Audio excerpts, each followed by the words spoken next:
Eu vou aproveitar o código do projeto desenvolvido no vídeo anterior apenas para não estarmos a perder muito tempo e podermos avançar aqui um pouco mais na exploração de alguns detalhes relacionados com a passagem de informação entre controllers e views.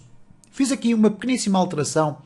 Neste caso nós temos aqui o bag, continua a ser humano, mas eu coloquei aqui como o bag, o data. Faz mais sentido data de informação, de dados, é isso que acontece. Então, coloca os dois view models dentro do mesmo pacote, dentro dos mesmos dados. O que acontece aqui então é o seguinte, nós criamos dois objetos, cada um de um tipo diferente, e estes objetos dentro do padrão MVC ou dentro deste âmbito do ASP.NET Core, quando passados para o interior de uma view, são chamados view models.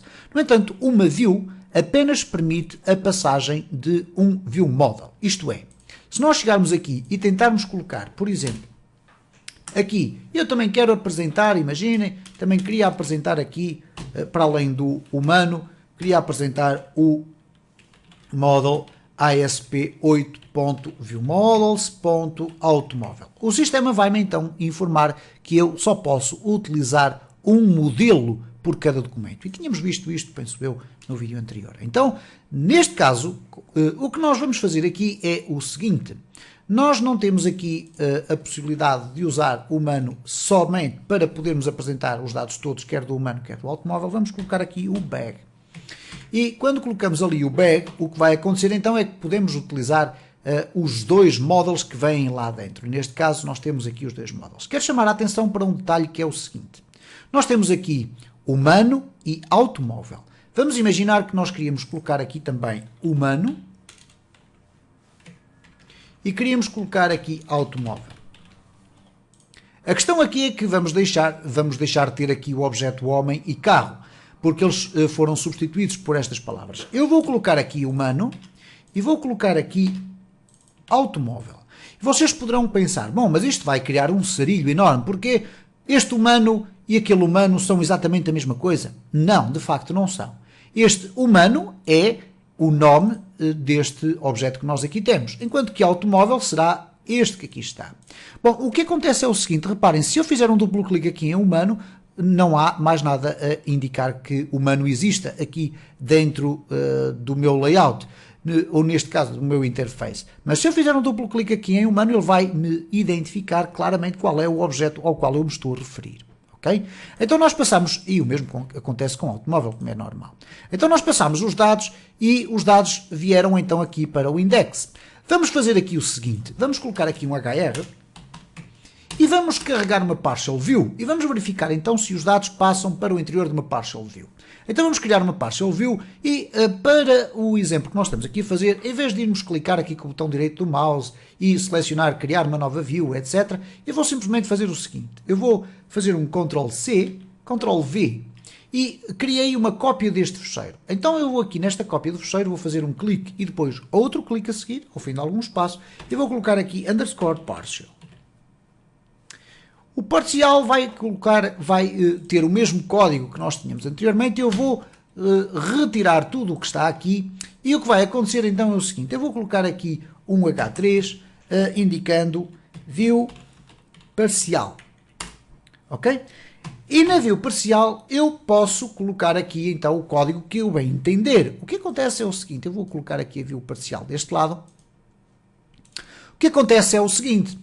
Vamos verificar então se ao carregarmos a informação para o nosso index, se agora carregarmos aqui a nossa view parcial, se vão estar ou não disponíveis os dados para serem apresentados aqui. Então eu vou fazer desta forma. Vamos carregar aqui o html.partial e vamos dizer que para a partial nós vamos querer carregar parcial. Ok? Aqui na parcial nós vamos ter aqui o view parcial e vamos executar apenas o código para verificar se há aqui algum erro por enquanto. À partida não haverá, ok, eu vou mostrar aqui e reparem, temos a view principal, temos aqui os dados, temos a view parcial. Bom, o que é que acontece agora? Eu quero apresentar exatamente esta mesma estrutura, mas na view parcial. E sabemos que a view parcial é um outro fecheiro que aqui está, não é o index. Mas uma vez que ela é carregada, de facto é possível termos qualquer coisa deste género. reparem, eu vou copiar aqui, vou entrar na view parcial e vou colocar aqui. Vamos então testar agora para verificar se os dados passaram aqui do index, ok, para dentro da minha view parcial. Vamos experimentar aqui. Vamos observar então que não há qualquer problema na passagem de informação. Isto é, a partir do momento em que eu carreguei aqui o model para este interior da minha view principal, ele passou a estar disponível também na minha view parcial. Mas muita atenção a um detalhe. Nós não nos podemos esquecer que quer o index, quer a partial ou a parcial, são duas views. Esta está a ser interpretada como uma view parcial simplesmente pelo facto de eu ter indicado que é uma view parcial. Está a ser carregada a partir do index. No entanto, se nós quisermos carregar exclusivamente a view parcial, então o que nós devemos fazer é colocar aqui também a chamada para a existência de um view bag. Ok? Então, reparem o seguinte, se eu colocar aqui P e tentar utilizar model ponto, eu não tenho aqui o IntelliSense a funcionar. Apesar de eu ter aqui a possibilidade de usar esta informação, o strongly typed data, isto é, os dados escritos de uma forma normal, isto é, enquadrada dentro da programação orientada por objetos, não estão aqui disponíveis. Ou, resumindo tudo isto, dizer que o IntelliSense não está disponível. Então o que eu posso fazer aqui, e sem qualquer espécie de problema, é o seguinte. Eu fui copiar daqui o model bag e coloquei-o aqui. E eu não tenho qualquer problema em fazer isto. Reparem, eu vou agora executar aqui o meu código e não vou ter qualquer erro a dizer que o model está repetido. Ok? Reparem, cá está novamente a informação e, portanto, não há qualquer problema. No entanto, eu resolvi aqui dois problemas de uma vez só. Em primeiro lugar, eu posso chamar apenas a partir daqui, em vez de passar a view, chamar a view parcial e não vou ter qualquer problema em utilizar este modelo, porque ele está cá identificado. Para além disso, eu tenho a possibilidade de utilizar o IntelliSense, porque se eu agora colocar aqui model, ponto, e agora reparem, temos então o IntelliSense a funcionar, ok? Cá está o automóvel e o humano. Portanto, muita atenção a estes aspectos, não é redundante fazer-se isto e até por uma questão de leitura do código, será mais fácil nós identificarmos sempre no topo qual é o view model que estamos a utilizar. Quero, no entanto, chamar a atenção para um aspecto que é importante e que é o seguinte. Ok, vamos aqui executar o nosso código. Ele está a ser chamado, ou neste caso, aqui a minha view, eu vou já buscar aqui a informação, ok, não sei porque é que ele não executou, vamos aqui então executar novamente, vamos chamar aqui a nossa página e temos aqui os nossos dados, tudo tranquilo, não há problema. Eu vou retirar daqui o meu browser para vermos o que está a acontecer aqui no momento da execução. Se porventura vocês olharem aqui para a área dos avisos, nós vamos ter aqui um warning. Eu vou já falar sobre ele, vou no entanto dizer o seguinte, para todos aqueles que eventualmente não estejam a ver este quadro, que é o Error List, é muito simples, bastará irem aqui a View e escolherem aqui a opção Error List, ou lista de erros. E quando clicarem aqui, vai aparecer este quadro. Este quadro contém aqui 3 itens, um relacionado com erros, como podem observar não temos qualquer erro identificado, temos aqui um warning, ou um aviso, e depois temos 6 mensagens. Bom, qual é a diferença entre estes 3 elementos? Enquanto que os erros são fenómenos que pura e simplesmente impedem que a nossa aplicação funcione, os warnings são avisos para o futuro. E estes avisos para o futuro são extraordinariamente importantes. Porquê? Porque têm a ver com retrocompatibilidades e a eventualidade de, num futuro próximo, se nós tentarmos usar este código numa nova versão da nova framework, eventualmente ela poderá não funcionar. Ora, o que acontece com este warning é o seguinte.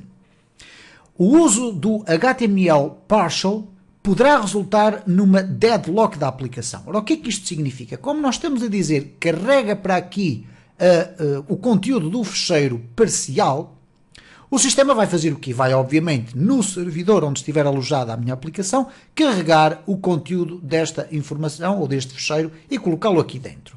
Até aí, nada de extraordinário. Mas imaginem que nós temos aqui um conjunto de fecheiros parciais com imensa informação lá dentro. E quando nós falamos da chamada a ficheiros de um servidor, teremos que estar sempre a contar com a eventualidade de podermos ter atrasos no seu carregamento. É aqui que a programação ou o carregamento de conteúdos de forma assíncrona tem um papel fundamental.